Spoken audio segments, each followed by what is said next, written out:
Good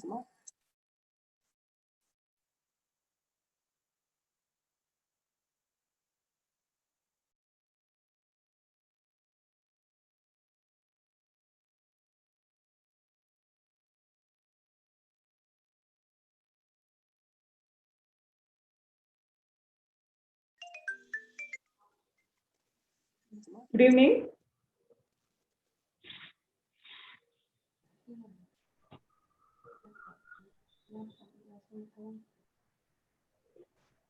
Yes, Dr. Gunati. Yes, sir. Good evening. Yeah. On behalf of MSSW, welcome the resource person for the day, Dr. S. Raja Samuel, Principal and Secretary, Madras School of Social Work, and all the participants to the third session of the 5-day Professional Development Program on Scholarly Publications. On day 1, we deliberated on writing for publishing in scholarly journals, and on day 2, we had a session entitled Research to Publication. On behalf of MSSW, welcome the resource person for the day, Dr. S. Raja Samuel, Principal and Secretary. This session focuses on presenting quantitative and qualitative data in scholarly publications. On day 1, we deliberated on writing for publishing in scholarly journals. It's my pleasure to introduce the speaker for the day. Dr. S. Raja Samuel has done his MA and PhD in social work.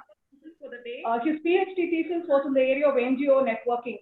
He has 21+ years of PG teaching experience. Prior to joining Madras School of Social Work, he was with Lilo College and has had field experience with NGOs as well. At MSSW, Sir also guides MPhil and PhD social work research. At present, Sir has 4 PhD scholars under his guidance and 4 have been awarded. Sir is a great scholar and researcher. He has cleared his UGC JRF and has conducted several research and consultancy services. In CSR circle, he is known for his need assessment and impact evaluation studies. He is a mentor to several PhD aspirants and scholars. His scholarship is evidenced in his numerous paper publications and presentations. In our college, he is the go-to person whenever we have any doubts in research. And he is thus truly a research guru. His fields of interest include research methods, community development, life skills, and counseling. And impact evaluation. It's an honor that Sir has consented to be part of this program despite his administrative workload. He has responded to his first passion of teaching by sparing his time to anchor this session. Sir, once again, I welcome you, and indeed, we are privileged to have you as a resource person. Fields of interest, dear participants, before we move on with the session, I have a few announcements. Many of you have posted your name and institution name in the chat box. If you are yet to do it, please do it. It will help us keep track of your presence so that in case you are exiting by any technical issue, we'll be able to readmit you. And we also request you to change your screen name as your name. And if you have your queries, please put it in the chat box. And towards the end of the program, we'll be sharing the feedback link. So definitely, please share your feedback. Thank you, and over to Dr. S. Raja Samuel for his session. Thank you. Good evening. Thank you very much, Dr. Gunati, for that introduction and overview.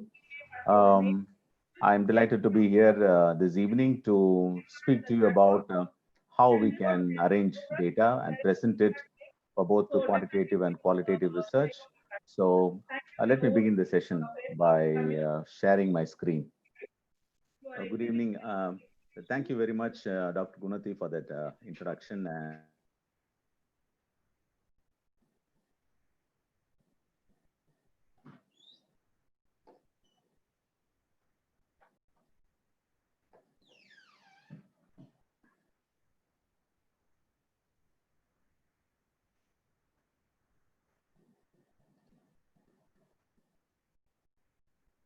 Okay. Let's begin. I plan to share some of my knowledge that I've gained in the past maybe about 20 years of doing several studies and spending countless hours on data analysis or preparing tables and charts and so on.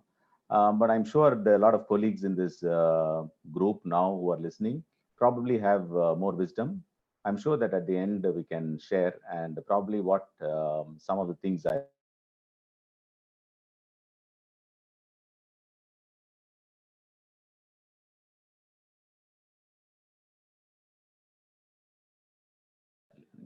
yeah.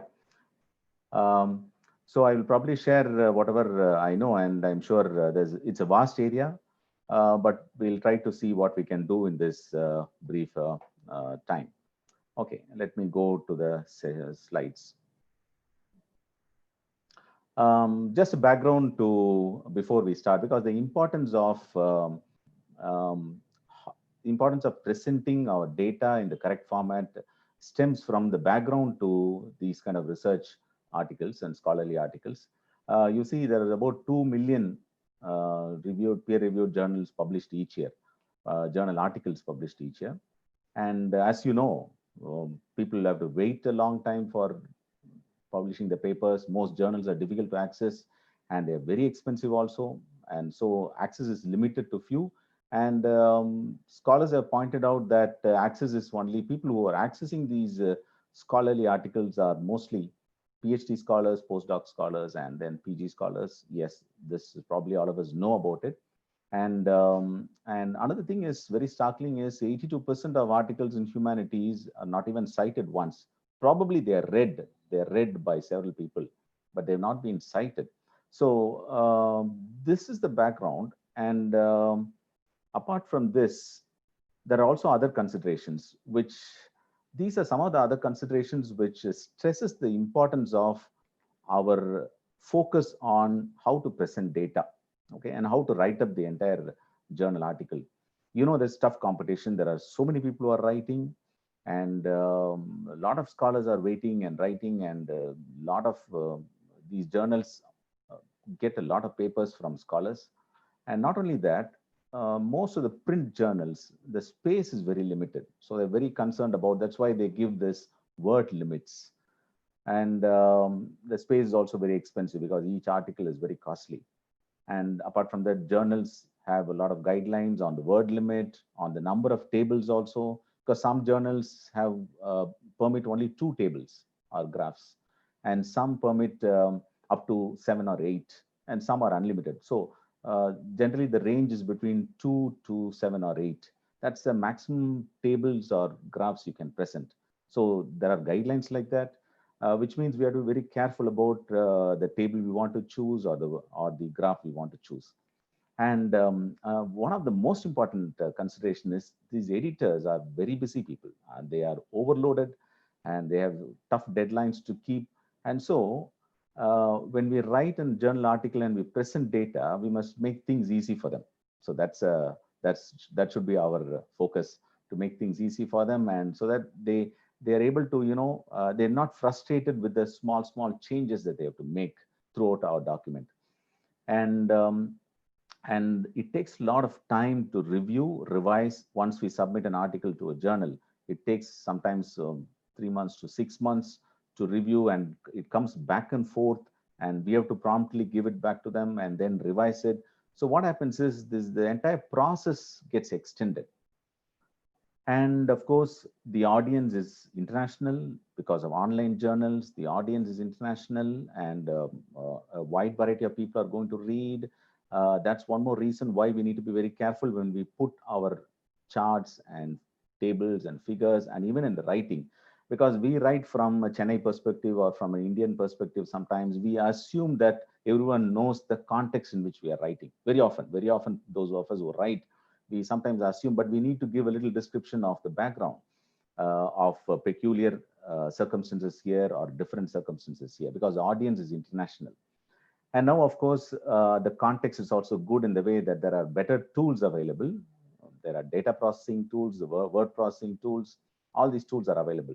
Now, all these are very important reasons for us to consider carefully how we present our data in the form of tables or graphs in journal publications. What is the difference between presenting data and graphs in a report and a journal? These are some of the reasons. The space is limited, so we need to be very careful, very cautious about very frugal sometimes about how we use our words, as well as the number of tables.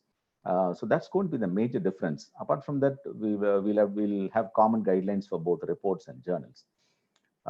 Journals, because the space is limited, has to be very brief. There's a word limit. So we have to keep that in mind when we start writing a journal. Okay, let me go to the next slide. Now, I'm going to talk about the presentation of data in quantitative articles. Wherever we have used quantitative research, how to present data, quantitative data in such journal articles. Now, if we look at the purpose of data analysis, these are the purposes for which we do data analysis. We describe data and we summarize them through frequencies and descriptives. Then we sometimes find associations, that's through two-way tables and chi-square and so on, and also correlations using Pearson correlations as the most prominent one we use. And sometimes you also find differences between groups of data. For instance, between men and women, what is their income? So what is the difference in income between men and women in a particular community or an organization, perhaps? So for that, we use, that's finding difference. For that, we use t-test, or if it's more than two groups, we use ANOVA. All of us know these things.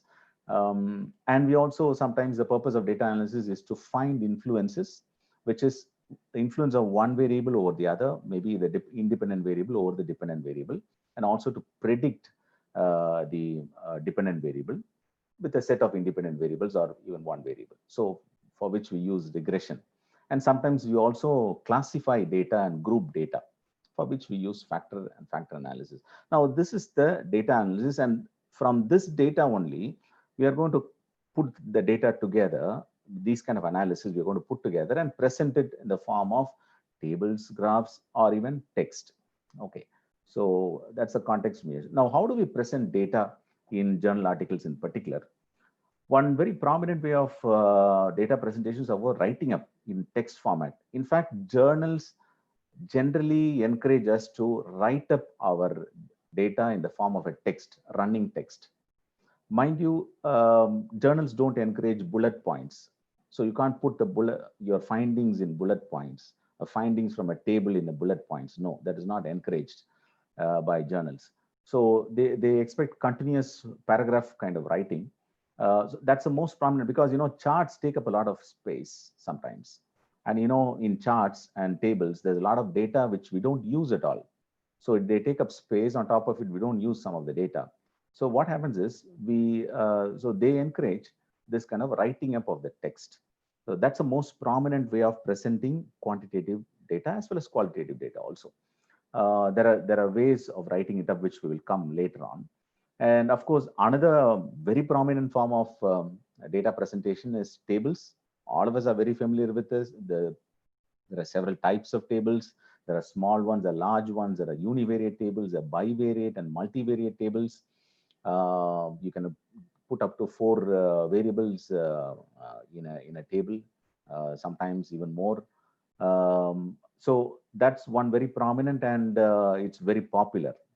Okay, and of course, graphs and charts are also very, very popular and very common. I think we have been, most of us here would be probably experts in using Excel for charting, right? We have tried out with our own data, and I'm sure we know a lot of things about charts. Okay, now I will focus first on the writing up text, how to present data by writing it up. I'm not going to give elaborate details on, how do you start the table, how do you start the explanation, the introduction, all that is not the scope of this presentation. I'm just going to give very brief tips or thumb rules for writing up text, because that's more important. But that is where we make sometimes mistakes, and that is what editors are put off. Sometimes journal editors are put off because those are small mistakes that cause tension. Okay, now for instance, one of the ways of analyzing and presenting data is through descriptive statistics. And the mean and standard deviation are the ones that we normally have to present. We must always present the standard deviation wherever we present the mean. No, we should never forget that. Mean should always be accompanied by the standard deviation, because that gives a lot of sense to the mean. Whether it is being pulled apart by outliers, all that will be showed by the standard deviation. Now, how do we put it? So this is how we can put it. Either we can put it within brackets, the sample as a whole was relatively young. Okay, very simple. We don't need elaborate description about the mean and things like that. Normally, when we write a report and when we have a table before us, if we are not happy when we have just one finding from the table. We want to write up a lot of things and then fill up at least up to the size of the table. We must have some description. We don't need to have that kind of a pressure when you're writing for journals. It has to be very precise and brief. So if there is only one finding from the table, my suggestion would be not to give the table at all. Okay, particularly for descriptive statistics, we don't give a table usually. We just in the running text describe the sample, and we say the sample as a whole was relatively young, where we give the mean and standard deviation within brackets. You see the decimal points in mean is always 2 points, or sometimes you can even have one decimal points or 2 decimal points, and the standard deviation also the same. Now these are very clear specifications that we must follow while writing up these kind of data.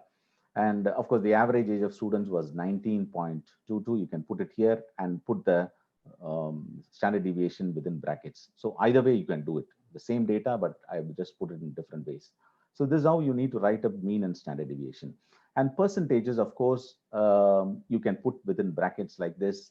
And in case you are starting the sentence with the percentages, it has to be in word. Of course, all these you have probably learned in your PG research methodology classroom on how to write up.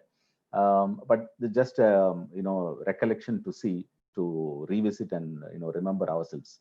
And very briefly we can mention. So this descriptive statistics. Descriptive is basically percentages, frequencies. You can also point out frequencies. If not percentages, you can say n number. These number of people were involved in it, or these number of people were found to be satisfied about a particular situation, and so on. Okay, so this is how you need to describe, write it up, the descriptive part of it. Of course, if we go to the next level after the descriptives, what do? We do this two-way tables, and one of the statistics that we use for two-way tables is in quantitative research is chi-square. It's a very popular statistics. I'm not going to get into the thumb rules for chi-square and what is permitted and what not is permitted.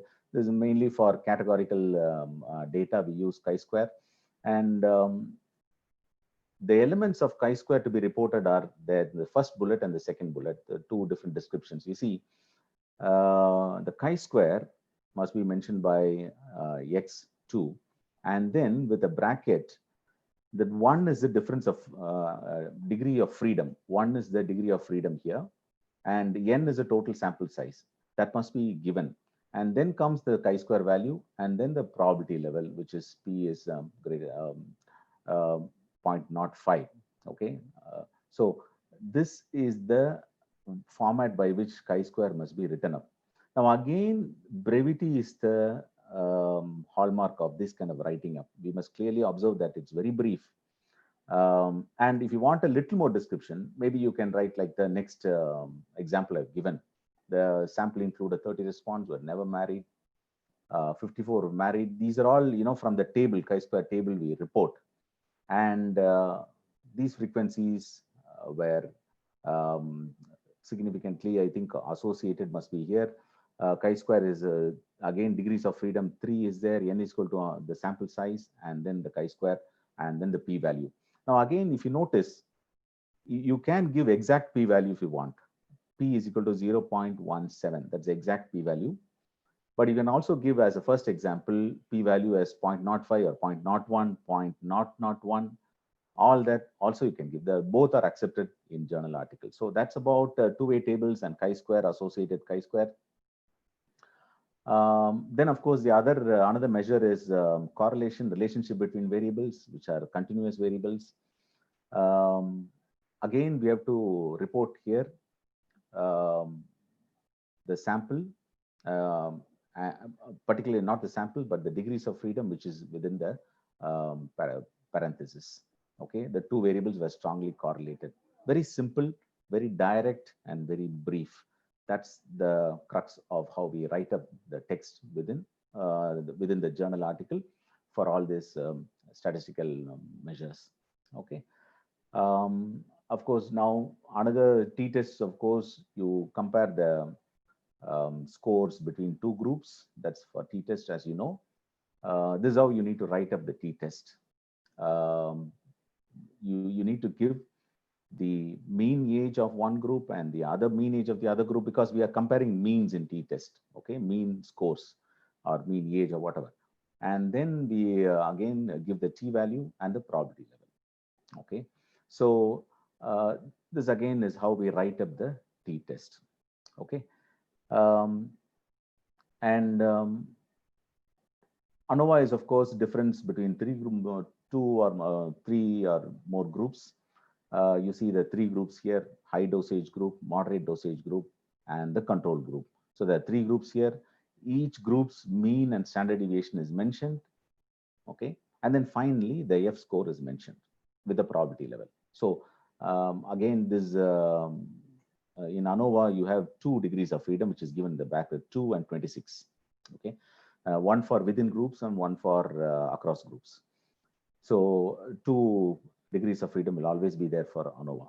Okay, now, so this is how you write up. Very brief. You see, ANOVA very often there's a big table given by SPSS. You don't need to put the table at all for ANOVA. You don't need to present the table. We just write it up. The one way ANOVA was done for finding out the difference between these 3 groups, and it was found that the 12 participants in the high dosage group had an average reaction time, and so on, so on, so on. So that is how you need to describe ANOVA. Okay, now regression, of course, you know, that's the almost the top order statistics we use for finding out relationships between variables. So here it's very simply written. The beta score is written, and the probability value, t value is given. Then finally the R square value is given, and the F value. All these are values which are in regression table. Sometimes regression alone, journals encourage tables to be given. Okay, because all the elements in the regression table are useful for interpreting. So regression alone, journals permit a table. All the other statistics we can simply write up. Okay, so that's why I clubbed all these in writing up the text. Okay, now this is how we will write up, but I'm just giving you very brief tips on how to write up the data. Okay, of course, the entire journal article has to be written up in a very nice way. There is the review of literature, there's a methodology, all that has to be written in a very nice way. We are not going to deal with that in this session. We are only talking about data presentation. Okay, now some of the errors and what are the better options.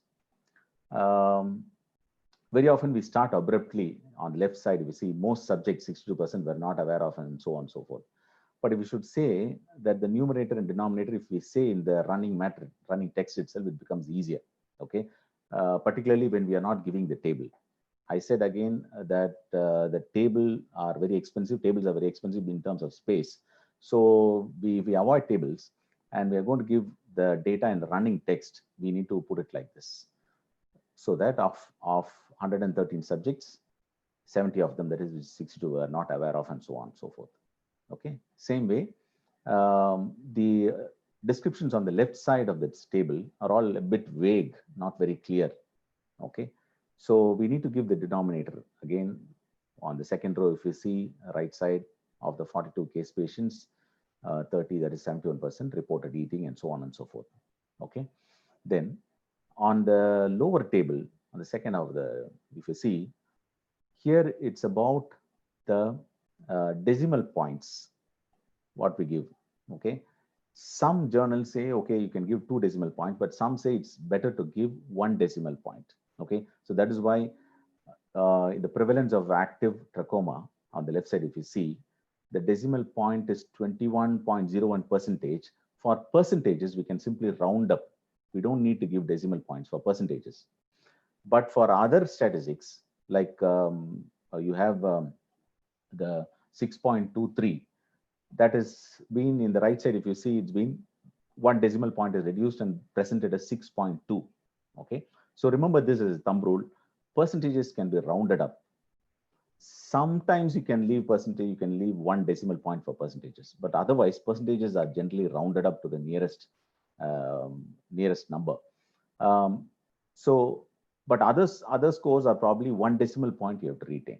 Okay, again, the same thing is in the final row also. The last row, you see, is 3.2. There's a value called 3.2 with 95% interval, 3.24 here, and it's been reduced to 3.2. So this is about using decimal values when you're writing up your quantitative data. Apart from that, see, very often I again say that sometimes you don't give tables. So you need to give the background to it and not abruptly describe data like this. Of all the food items, only the vanilla ice cream was associated with illness. And, table is given in brackets. That's fine. Table can be given in brackets, within brackets. Uh, um, but you see, the description is very clear here. It starts with what were the menu items. You don't describe the menu items, but 8 menu items were in the table. Okay, so you are saying that and then presenting it here. And you are saying that this particular finding is significantly associated, okay, with illness. So that is how we need to write up very clearly so that the editor doesn't have much work, in rewriting this sentence, because then again they will send back the journal to the article to us and ask us, okay, where is the beginning for this? What is the context in which you are writing this? This seems to be something missing here. These are the kind of comments that we'll get repeatedly. So once we are able to roundedly, put a sentence or a paragraph, then it becomes much easier. Okay. Okay. Now, here too, we were looking about texts, writing up our data in a textual format. Now, very important is also putting it up in tables. Tables offer a lot of advantages. You all know. You can put more numbers into a table, and at one glance, you can look at the data. You can compare data between rows and columns. So, tables offer a lot of advantages. That's why it's one of the most popular form of presentation of data. Of course, descriptives are normally presented here. This comes from my own my research, my PhD, where I presented the mean, median, mode, standard deviation, maximum, minimum. I think there's one error in this, which is standard deviation must come next to mean. So mean and standard deviation must also be presented together. So that's an error in this table. Otherwise, this is how the data, descriptive data, can be presented in the form of table. But very often, I want to reiterate again here that you don't need to present descriptive data in the form of a table like this. You can simply write it in the form of a paragraph or a small sentence or a paragraph. Okay. Sorry. Yeah, I think this is a little preempted. Yeah. Now, this is another kind of table where you give the cumulative percent. SPSS, when you put a table, simple frequency table in SPSS, it gives all these data up to the cumulative percent. Very often for general frequency tables, we don't need cumulative percent, but there are some tables for which we need cumulative percent, because wherever there is a score on left or an age group, and cumulatively you need to cumulatively at up to a particular point. For instance, up to 29 score was got about 88.9%. Here I've got up to 29 scores. 88.9% of the population of the group has got. So to find that, you can have this cumulative percent. Otherwise, we don't normally give this cumulative percent or cumulative frequency. We just give the categories and the frequencies and the percent, as all of you know. There's a usual. And of course, there's a two-way table,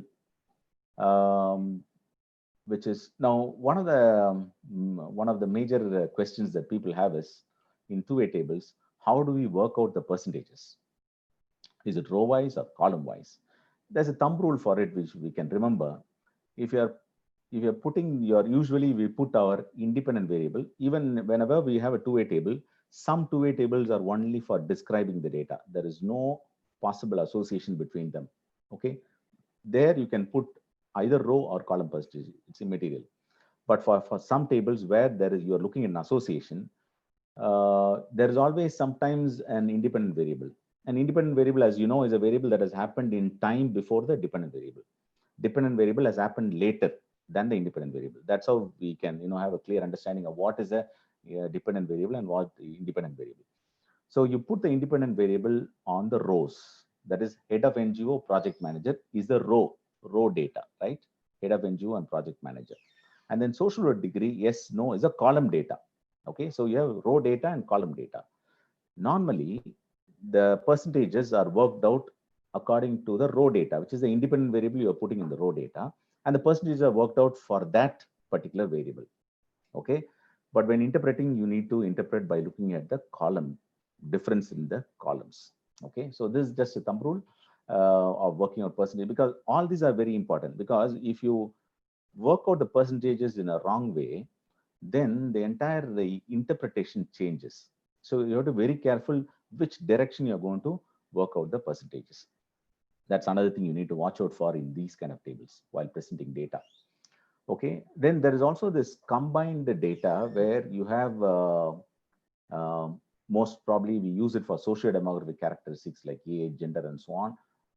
More than 2 or 3 variables come in the same table, one below the other. That's a very popular form of tabulation, and this also saves space. Okay, this also saves space. So we can combine, we do it normally for our own PhDs and for our reports, but we can use this for if there's going to be very important data in such a table where we put more than 2 or 3 variables, we can think of this combined table. Okay, this is a very popular format we can follow. This again, journals find it very useful.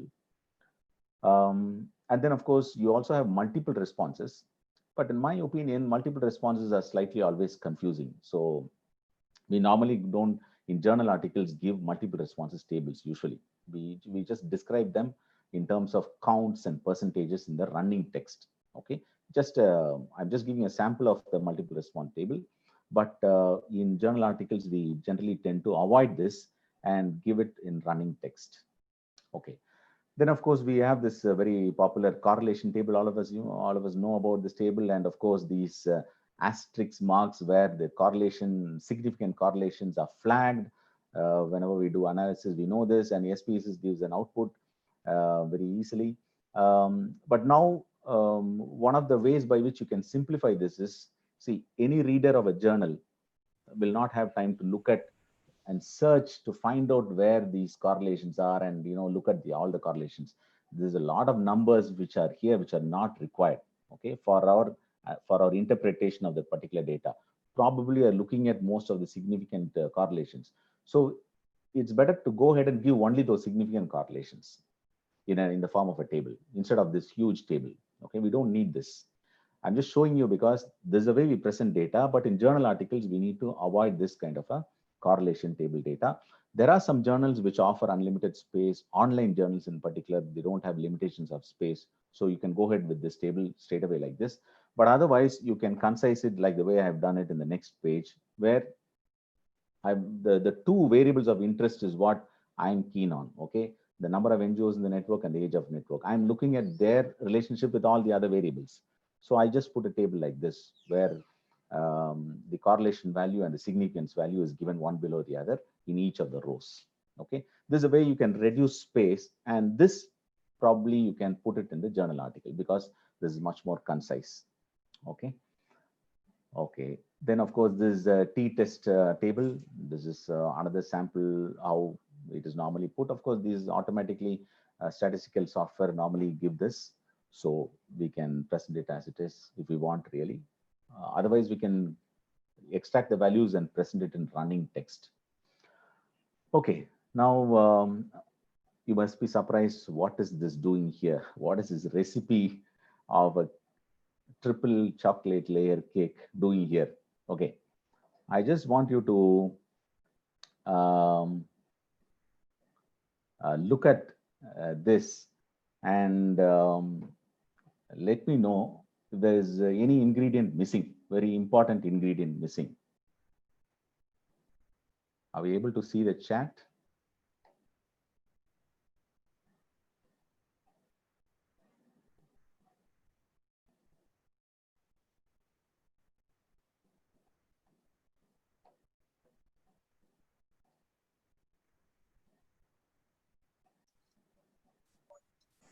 Flour is missing. Someone has said that. Pardon?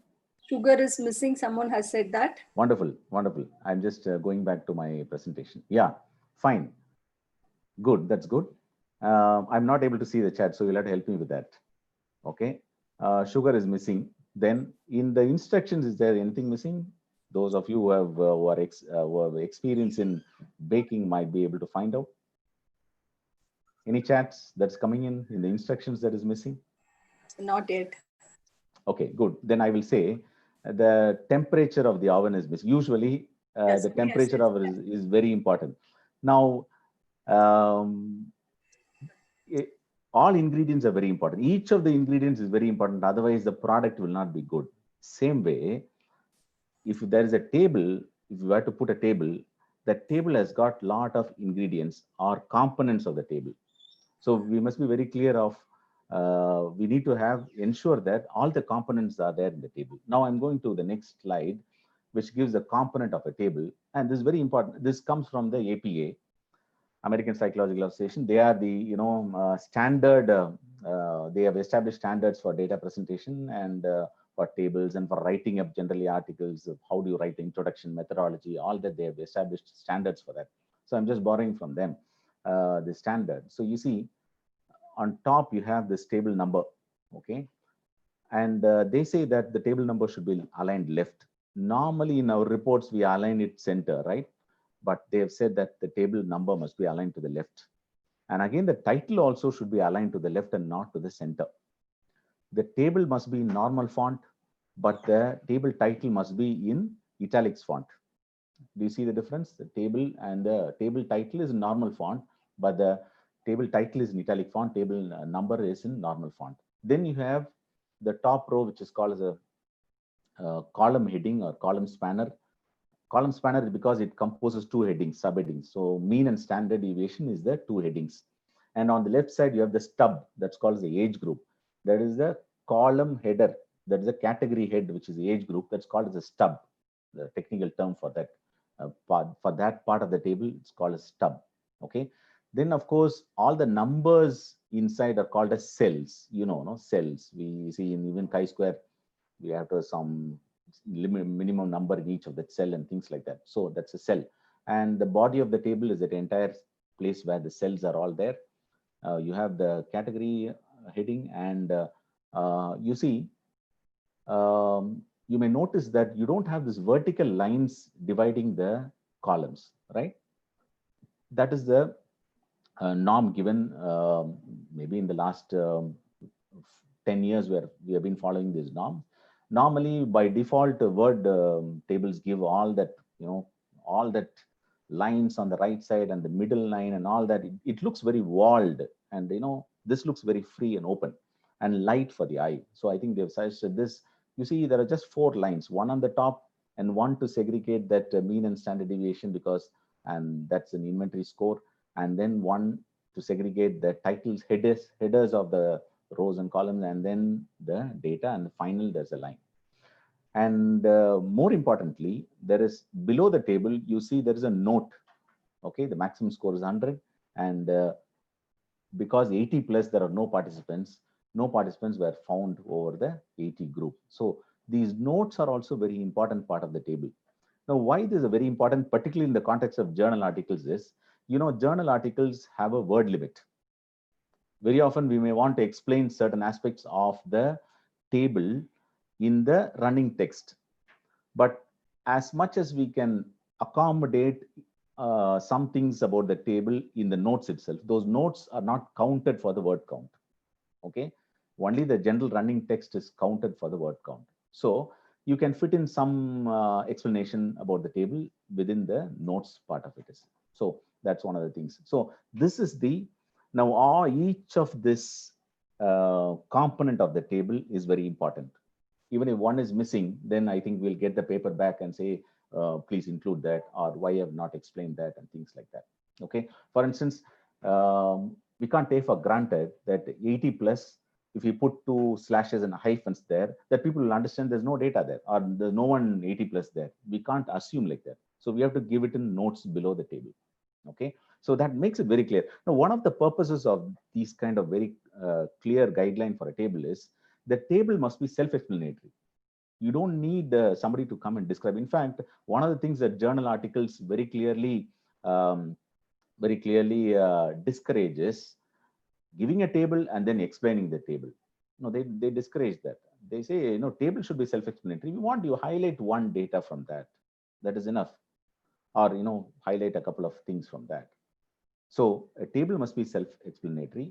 Or if there's only one data you want to take from the table, don't give the table at all. Just running text, you just give a subheading and then go ahead and describe that data.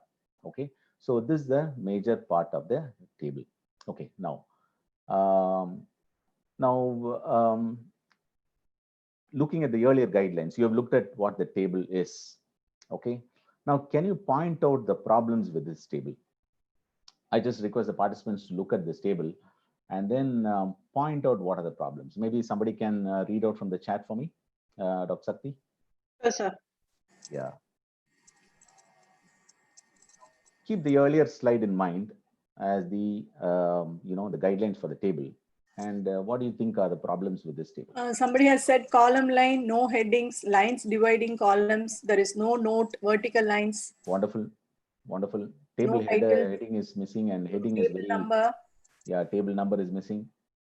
Then subject is missing or something. No title, too many horizontal lines. Yeah, too many horizontal lines. Yes. Italics format. Okay. Yes. Italics format is not there for the table title. Yes. Vertical lines, years gap is not equal. Note. Yeah. Not in good format. No table number. Bold font. Table number missing. Wonderful. Wonderful. Yeah. I think yes. So, in fact, a lot of things are missing. We do not know the geographic area the data refers to. The data source is not present. Sometimes, if you are going to cull out data from others and other secondary kind of data and put it in a table like this, then we need to put the source also. One of the things is now what they suggest is for tables, the value should not be centered. We normally center the values. The values have to be right aligned. Okay, all the cells, the values have to be right aligned. Then there are 2 decimal places. Actually, we need only 1 decimal place. There's too much information. 2 decimal places is confusing. You see, if you remove all the 2 decimal places and put only 1, the table becomes neat and the data becomes neat also. Okay, and even the 100 should have 100.00. So that is what the total value should also have the same number. And in agriculture, if you see in the row agriculture, there's NA, not applicable, not applicable, or not available. Not available. Both the data are not available. In fact, so the footnote must be given. You know what NA means. So data was not available for these 2 periods or not collected for these 2 periods. Okay. And the gray shading, sometimes it's too dark, it's dense. So we need to avoid this kind of gray shading. And of course, the horizontal lines are too many, as somebody pointed out. The vertical lines we can do away with. And we don't even need that bold years need not be in bold at all. And the table title also need not be in bold. Okay, particularly we are all discussing this from the point of view of journals. Please go ahead and bold it if you want to in your reports, in your own research reports and things like that. Whenever you're doing, please go ahead. But I'm looking at only from the point of view of journals.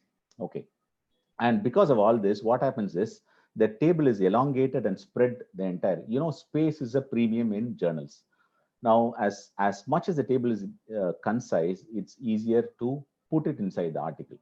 Okay, so just these are some of the guidelines that we need to remember about tables. Okay, some of the other errors we make in the table is, for instance, the table title. Table title can be very self-contained and detailed.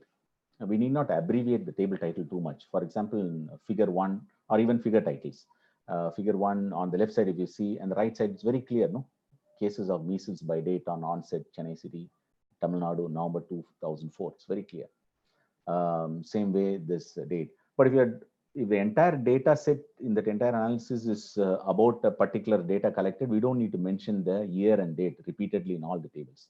But particularly when we are looking at secondary data and putting those tables, then we need to be very clear about all this. When we describe data from the table also, we don't need to overpoint. Normally the way we start when we are writing our reports is data on gender distribution is given in table 1. We don't need to say that like that. We can straight away go that men were found to be more prominent in the settings or whatever, and give the table numbering within brackets. Okay, if we keep on saying table 1 describes this, figure 2 presents this, it APA says that it's overstating. It's overstating. We are just overstating, and it's not necessary to do that. Okay, so these are some of the guidelines that we can follow for tables. So we have seen writing up in the form of text. We have seen writing up, presenting data in the form of tables. And now, of course, another very popular, figures and charts. You know, figures and charts are also very prominent. In fact, we like to dabble in figures and charts. You know, research, we try to experiment with converting all the tables into figures and charts in Excel. We spend a lot of time trying to, you know, tweak it, you know, change the color, change the bar size, and, you know, converting from a pie to a bar, and do a whole lot of things with figures. We are really, you know, taken up with this kind of figures and charts. But actually, there are also authors who say that sometimes data in a table is very drab and dull, and sometimes not very standing out when we compare it to figures. So figures and charts are better sometimes, but it all depends on what kind of data and what kind of table. Large amount of data, table is best. There are small number of data, let's say 4 or 5 categories of data, 4 or 5 categories within the variable, then figures are best. Okay, so with that, let me get into figures. Are normally used.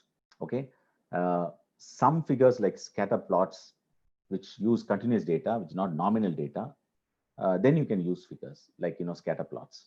Okay, but the bottom line is, use figures only when they are efficiently showing a particular description, showing a particular you know, trend, and so on. So use figures only for that. Now, figures, all of us know, probably we will go now. Before going into this figures, you see, we normally like to play with the bar colors and, you know, the designs and things like that. Now you see, within that outer square there is an inner triangle. Okay, did you notice that on your left side it's lighter and on the right side it's darker, right? In the inner bar, there's a bar inside that larger triangle. On the left side is lighter and the right side it's darker. Actually, it's a visual illusion.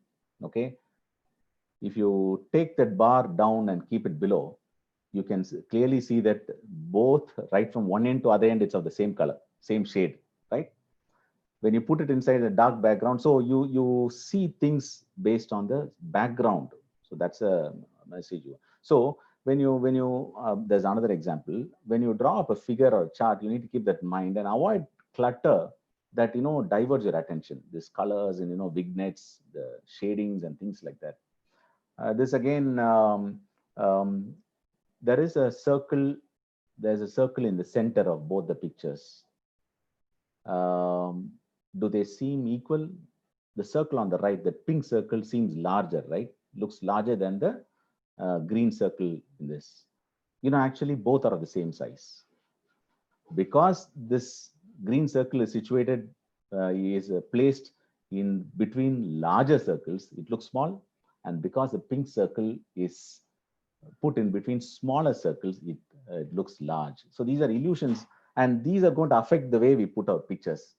So we need to be very careful. And journal articles, there are only 4 or 5 types of pictures that they accept, or charts that they accept. Very basic bar charts and scattergrams, some line charts. These are the box plots sometimes. These are the 4 or 5 types of charts that journal articles encourage. All the other visualization, data visualizations, we cannot use in journal articles. But now some online journals are kind of accepting color charts and some visualizations. But generally visualizations are not, data visualizations in particular, which gives, you know, pictorial representation, all that is not generally encouraged by journals. Okay, let us go to the, of course, pie chart is absolutely basic, sometimes very interesting, very, very prominent, but pie charts have their own limitations. In fact, there was one prominent critic, one author who wrote about data presentation, who said that pie charts are the least you should go in for. I mean, you should never go in for pie charts because they are misleading sometimes. The pie sizes you have to visually see and understand. But pie charts, if we draw it carefully, we can. Now, Excel has a 3-dimensional pie chart that has to be avoided like a plague. You should never go near the 3-dimensional pie charts. Okay. in Excel. You should give only charts, the unidimensional charts like this, which very flat charts like this, which give the data very clearly. And have you noticed, we are not giving the data in legend separately. Okay, this is the best way to give pie charts. So the percentage, that's which is called as a data label, 7%, 16%, 77% on the left pie, women pie, and 12%, 40 and 47 in the men pie. So the data labels are given there itself. That's called as a data label. And the category type head, that is the services, agriculture, industry, are also given there. So at one glance, you can understand. You don't need to look at the legend below or on the right side, whatever it is. We normally give it in Excel like that. No, so you don't need to look at it at all. Everything is self-contained. So if you give pie charts, please give pie charts like this. And lot of print journals are not color. The paper inside, maybe the cover is color, but the paper inside is always black and white. So if you want to give a black and white differentiation, it's very difficult. You may go in for shading of different types, or small symbols of different types for each of the pie slices. Okay, that's about pie charts. Again, I'll show you the difference why bar is better than a pie. You see on the left side there is a pie, and on the right side there is a bar diagram. You see on the left side pie, almost all the slices look like the same shape. I mean, there are small differences. Some pie slices are slightly smaller, but the differentiation is much more prominently seen on the bar diagram. So this is one of the reasons why we say that the chart is much better than a pie chart for particularly data like this. Okay, so because bar is much more clear, bar diagram is much more clearer. Okay, now this is a typical bar chart. Bar chart here, you have this on the left side, there is the axis details are there. On the bottom side, you have the category labels are there. So this is the right way to present a bar chart. Of course, you have to have a title. Now, figure titles and chart titles should be below the figure. Okay, table titles and table numbers should be above the table, but for figures and charts, it should always be below. So there should be a title below, the number of the chart below, figure number 1 or figure 2 and all that in Roman numerals. And then, sorry, not in no Roman numerals, this is Arabic regular numerals. And then the title should be below, same in italics font. Okay. Now there is a problem with this bar chart. I'll show you in the next slide what's the problem with the bar chart. These bars are uneven, no? So when you put a bar chart, if you arrange the bars from the smaller one to the largest one on the right side, then immediately the reader is able to understand. Okay, so that's how we see in the next slide. You see there is on the left side on top two charts, there's a left side adolescent fertility rate, which in various countries, it's all, staggered here and there. But the same bar chart is arranged in an order that is from the lowest to the highest. Immediately you're able to see a pattern in the data, right? So that's how you need to put. Then if you look at the lower end, the lower bottom, you see we have we want a lot of colors in our charts. So we dabble with a lot of colors and then we try to put each bar as one color. We should not do that because each bar with different color means different meaning it gives. Actually, this data is only one data, univariate table, univariate chart. Okay, so it's a fertility rate. So you should have all the bars should be of the same colors. So these are some of the errors that we need to avoid in bar charts. Okay, now let me go to this is another bar chart. Of course, it's a bivariate bar chart, which is the neighborhood and the house is given here. But what we need to avoid here is this three-dimensional charts. Three-dimensional charts don't come out well in print in journal articles. So kindly avoid these kind of three-dimensional. Any three-dimensional chart should be avoided. Now, three-dimensional chart is typically for data visualization. If you're doing an online, presentation, online website kind of chart, you can put a lot of three-dimensional charts, even with much depth you can put. Okay, but otherwise in journal articles, please avoid this three-dimensional charts. Of course, there's another data presentation table, which is histogram. Histogram is used for continuous variables. You see on the bottom row, the axis, 0 to 4, 5 to 9, 10 to 4, all these are continuous data. It's called continuous interval data. So because they're continuous, they're not discrete, you can put the bars together. So that's a principle of an histogram. Also, that's why the bars are stuck to each other, because they're continuous. You can afford to stick them to each other. So this is one way of doing, this is not a bar diagram, mind you. Bars are individual bars, but this is a histogram. Okay. This is also a very prominent chart used. Box plot or whisker plot chart. This is another for continuous data we can use, where the mean is very clearly given. The middle line between the boxes, inside the boxes, is the mean value. So that is shown. That's also another prominent. Then, of course, line graphs, plenty of line graphs you have. This is actually a bar chart converted into a line graph. These points on these rounded points are actually the top of the bars. Okay, if you draw a line, it becomes a bar from the top to the bottom. So 19 is the age, and the percentage of the frequency is on the left side. Okay. This is another popular, which is probably used in journals. Then we use scattergrams, scattergraphs. This again is used in journals prominently. Sometimes there are more categories within a variable. Then we use like this, more than one. Instead of putting everything together in one scattergraph, you put about 4 or 5 scattergraphs that very clearly shows the pattern. Okay. So this is another way.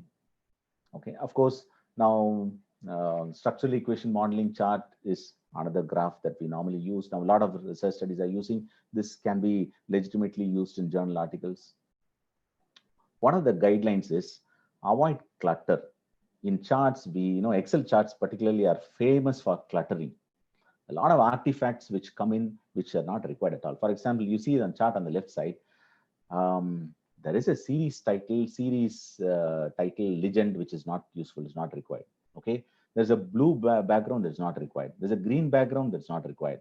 And there are lines in between that is also not required. Okay. Those lines were used when we are not putting the percentages on top of the bar itself. Now we can use the number, frequency, or percentage. We can put it on top of the bar. You see 10, 15, 25. Simply put on top of the bar. So it solves a problem. So it clutters, when you put this in a journal article, particularly in a small space, it really clutters. So avoid these kind of things and make a very clear chart, particularly for journal publications. Okay, now I want you to see if this is another type. It's called as a population chart, usually pyramid chart, where you have on either sides the data is presented and the categories are presented in between. It's between a comparison between men and women in terms of leading causes of cancer deaths. Okay. Now, there is a darker bar within a lighter bar. Darker bar is the deaths and lighter bar is the new cases. Can you tell if there is any major problem? There's one major problem in this. Any idea? Can you chat? Dr. Sakti, anything coming in? Yes, sir. Not yet.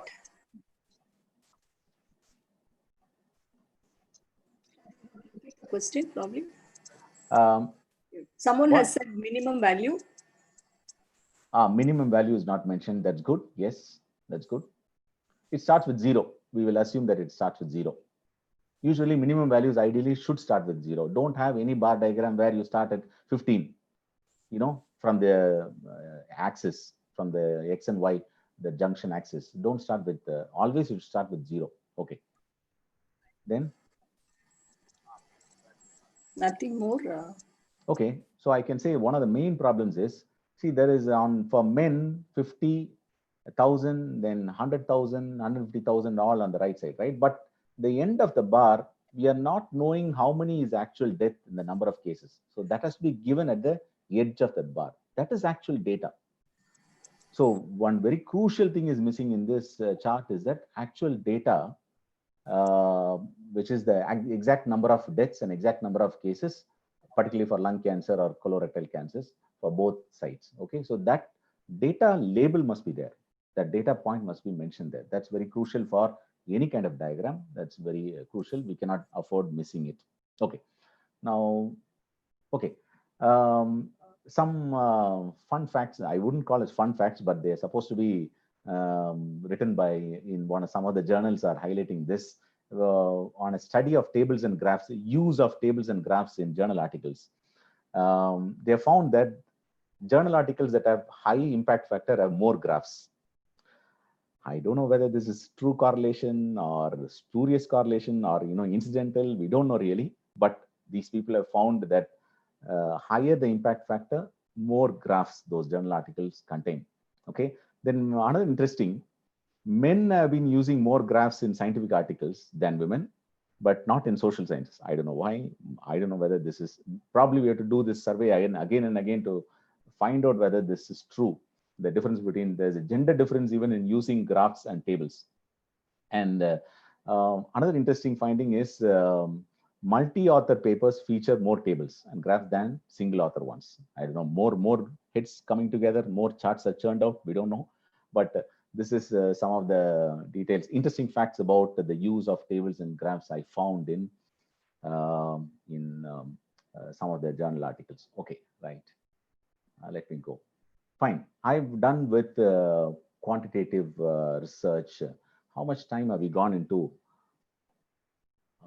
We are now in 5. Okay, we almost completed 1 hour, is it? Now, yeah, let me now, this is going to be very brief because, qualitative research is very complex. So we have to deal with only briefly here. I'm not really saying it's complex, but it needs now several of us may not be really familiar with the qualitative research. But the way data is presented in qualitative research is very limited. There's only limited ways by which you can present qualitative research in form of data. So we can go over it quite fast, no problem. Okay.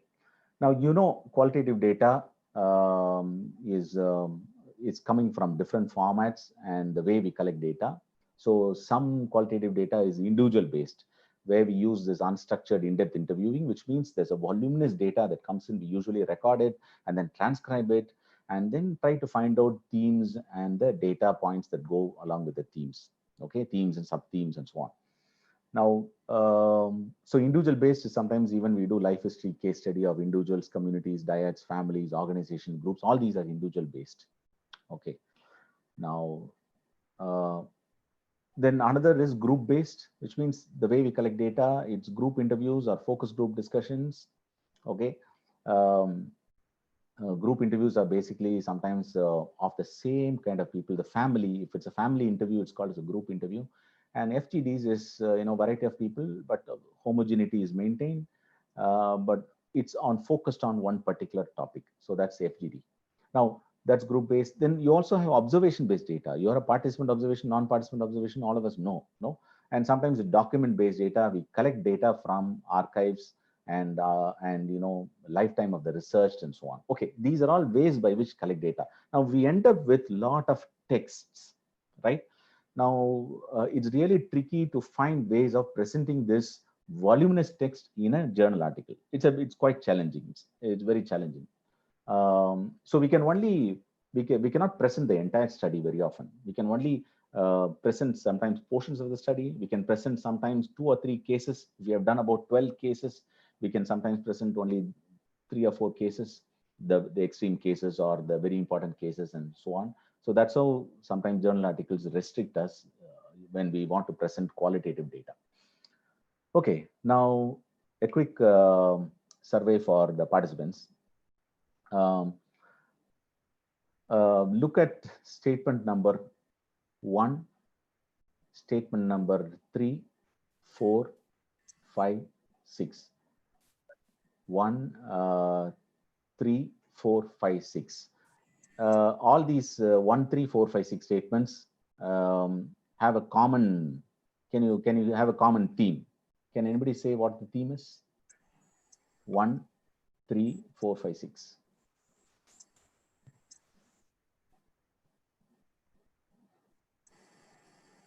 Anything that's coming? I like. It is mentioned as I like. It's starting with I like. Okay, I like. Okay, you're right. Yeah, that means something. Yes, I like is a kind of indicator for a particular. We have given that answer.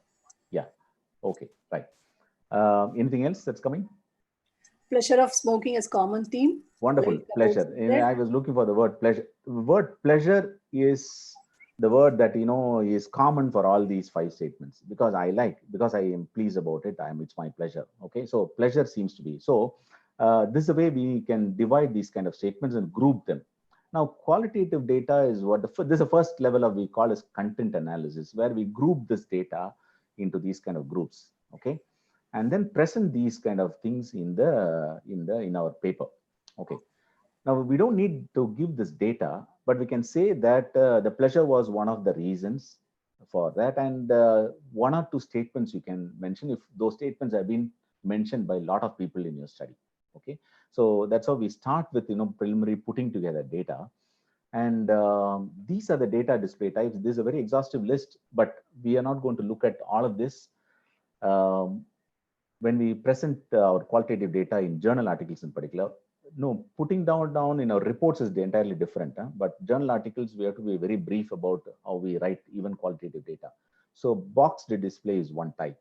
Okay, then we have a decision tree or a flow chart. Next is flow chart, decision tree, flow chart, ladder, matrix. Matrix is very popular. Then a metaphorical visual display, then modified Venn diagram, and a network diagram, and taxonomy, or to classify. Now, these are all very technical kind of classifications of how we put visual display, but prominently only 2 or 3 are used from this. That I will show in the next table.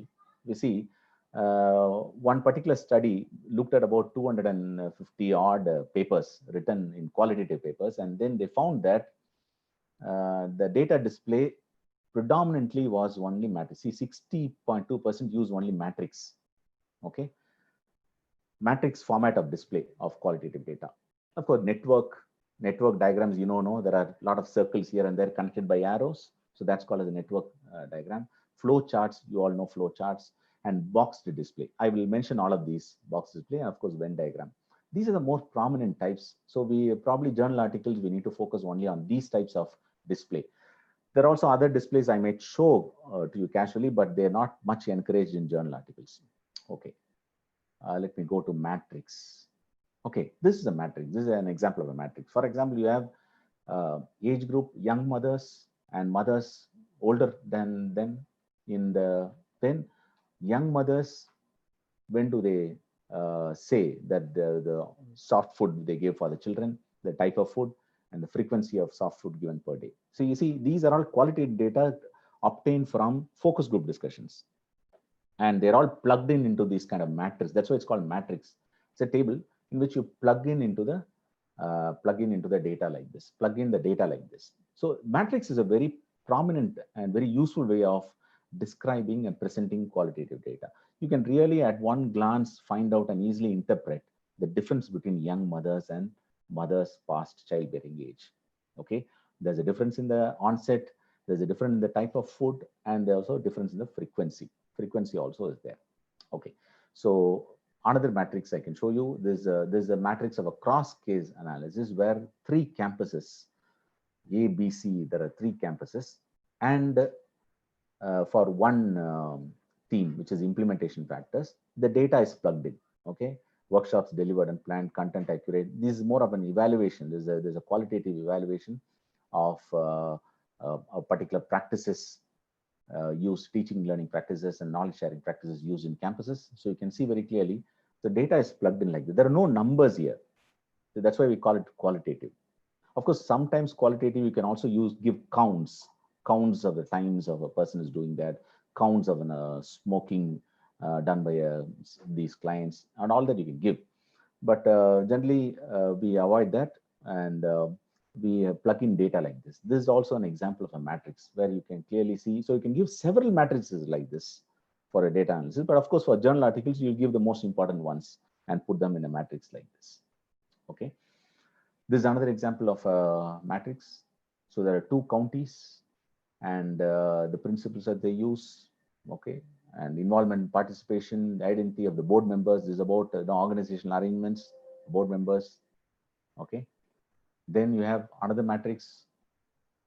You have household types on one side, traditional, forced participation, partnership, female-led. These are household types on one side.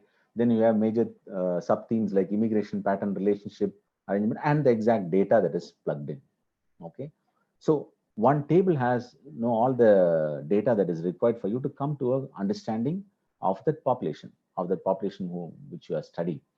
So matrix is the most common and very useful form of data presentation in qualitative research per se, as well as when you want to use it for journal articles also, we can think of matrices. Okay. Then of course you have the relationship charts. These are very common, popular. Once you have a clue of the data and where each of those variables relate to each other, then we can put a chart like this to explain our data. That the early introduction of soft foods is influence from all directions like this, and each of that has subsequent influence or influence and costs. So all the causative factors and the end product, you can really map it like this. This is called a relationship chart, or a very the conceptual framework kind of chart. We use this when we want to.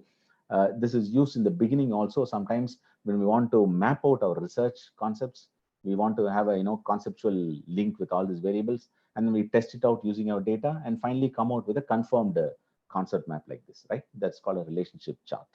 Okay. Then there's a flow chart. Flow chart is, of course, there's the direction of the data, what causes what, and the next what, and the final impact. Okay. Final impact is the coping strategies, and what is influencing coping strategy before that, and what is influencing that, and what is the first, where does this data start and where does it flow. So this flow chart is also a very good way of putting together all the variables and showing the final end result of the study. Okay. Of course, word cloud is becoming very popular. I used this almost 10 years back in one of the studies that we did from our college on urban sanitation, water and sanitation, I think. So this word cloud, a lot of free software available for word cloud, but word clouds are not used in journal articles. I'm just putting it because you need to avoid this, because word cloud is becoming a very popular qualitative data presentation tool, but you need to avoid it for online journal articles per se, and sometimes online articles they might accept it, but generally they don't accept this. Okay. Very prominent way of presenting qualitative data very meaningfully is using quotations. We all know in our qualitative report, we use a lot of quotations from the subjects whom we study, right? So on the left side, you see that there is a quote given, and you see the quotes are given in italics, and the quotes are slightly indented from the left inside, so that they are distinctly shown. Okay. On the right side also, these are all I've copied this from online journals available, qualitative articles available. Okay, actual articles. So actually, this is on the right side. You have the case study of a person called Orion. Orion's story, that is his case study, and there are 4 cases presented in the journal article, and each of that had a unique title like this, and then there are some description about that person and quotes from his own mouth here and there. Okay, so that's how you can present quotes. That's a very prominent way of presenting qualitative data. But quotes, you have to have some guidelines for choosing. You need to choose quotes which are very powerful, which are very relevant for that, because you would have verbios, a lot of things recorded from the person, but you don't need to mention on. You need to very carefully choose the quotes. And finally, this is a case vignette.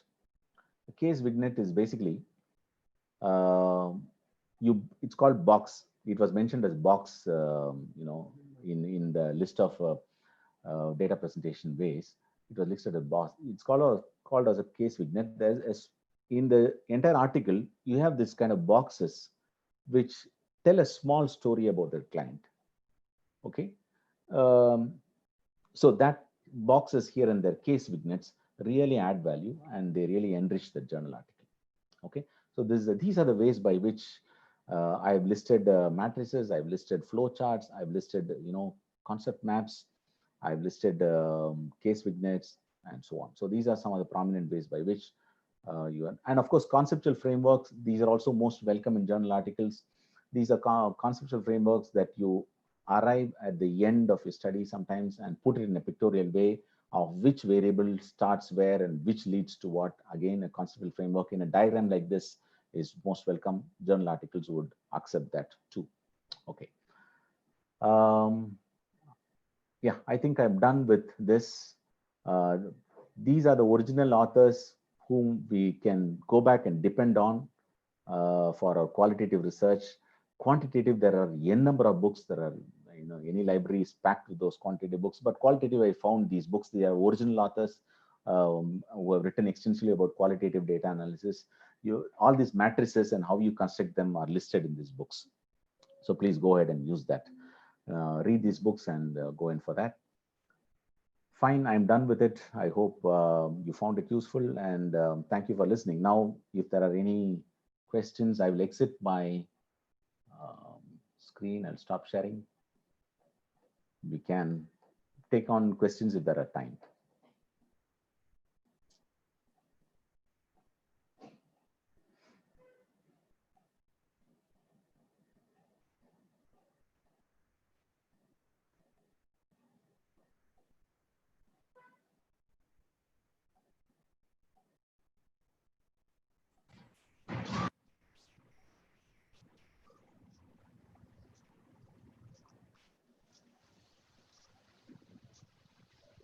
Sir, Yeah. that's a question. Can you explain more about word clouds? Yeah, word clouds are basically when you collect when you ask a question to about a lot of people, and they all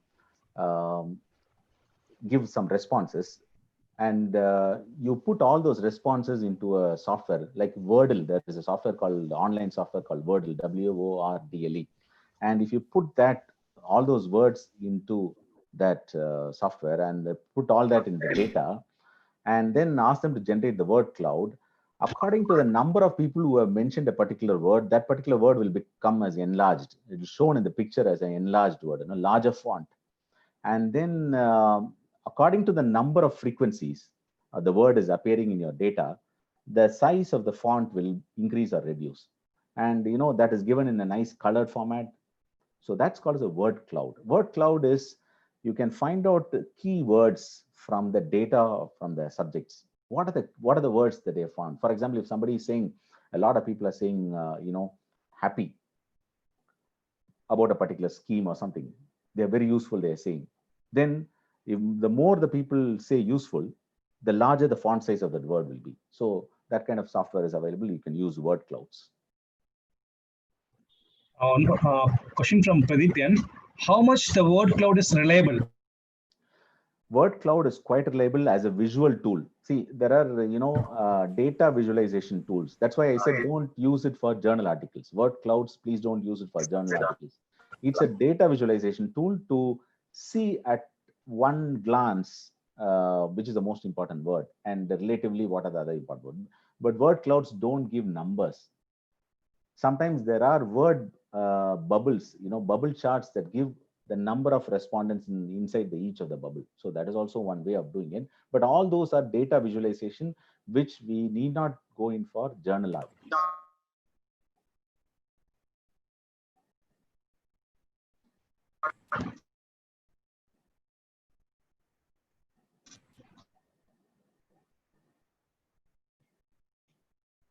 From Jnanaranjan Sahu. Okay.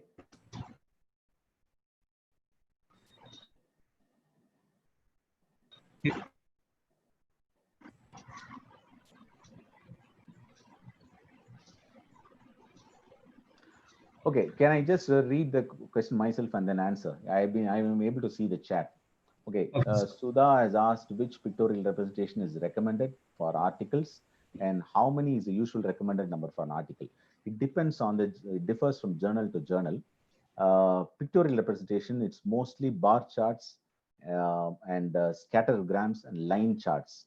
These are the pictorial charts that are permitted. In terms of number, I said it ranges from 2 to 8 maximum. There are journals which restrict to 2 alone.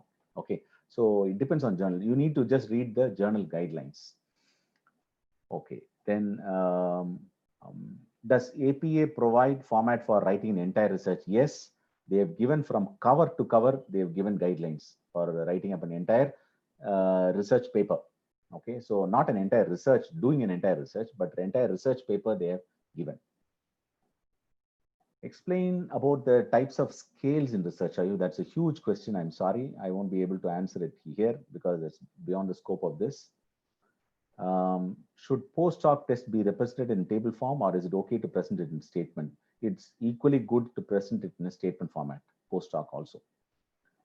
We're supposed to present the conceptual framework in a hierarchical order. Yes, conceptual framework can be in a hierarchical order or a circular order, but to give more direction, particularly in quantitative research, it's better be in a hierarchical order, for particularly for quantitative.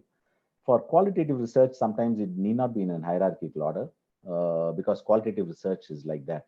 Okay, it need not be, but for quantitative, it must always be in a hierarchical order. Okay, how to present quotation of participants in journal article. I showed in the last slide, you can put quotes in italics, then indented about 1 centimeter inside the text. You can indent and put it. Can we explain the data in the table while interpreting it? Like example, the mean of so and so is according to APA format. APA is not giving any guidelines related to that, but general guideline is if you present the data, then don't have more explanations. Okay. If you don't have the table, then write it up in a very detailed way. That's a thumb rule you have to follow.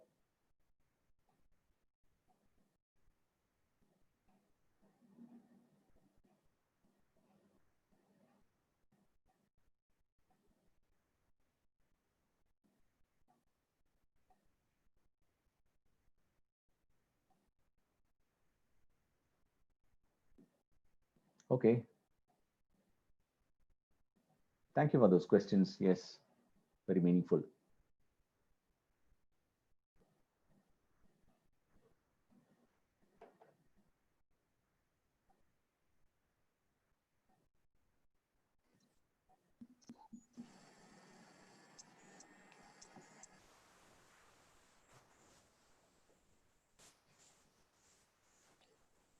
I think that's it. Yeah, sure.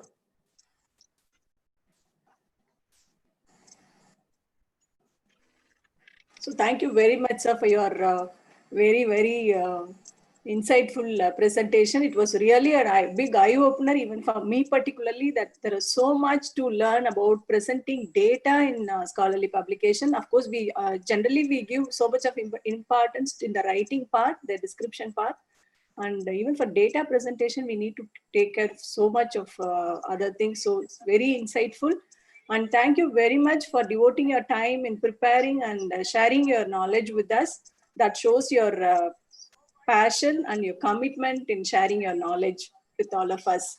Thank you very much for your time. And thanks to all the participants for staying throughout the end of the session and gaining knowledge from his experience. Thank you all. And as you all know, today we are finishing the third day and we will be back tomorrow for the fourth day. And that will be my session. So don't miss it. Please be on time. We'll meet tomorrow. Thank you all very much. Thank you. Bye. Thank you, sir.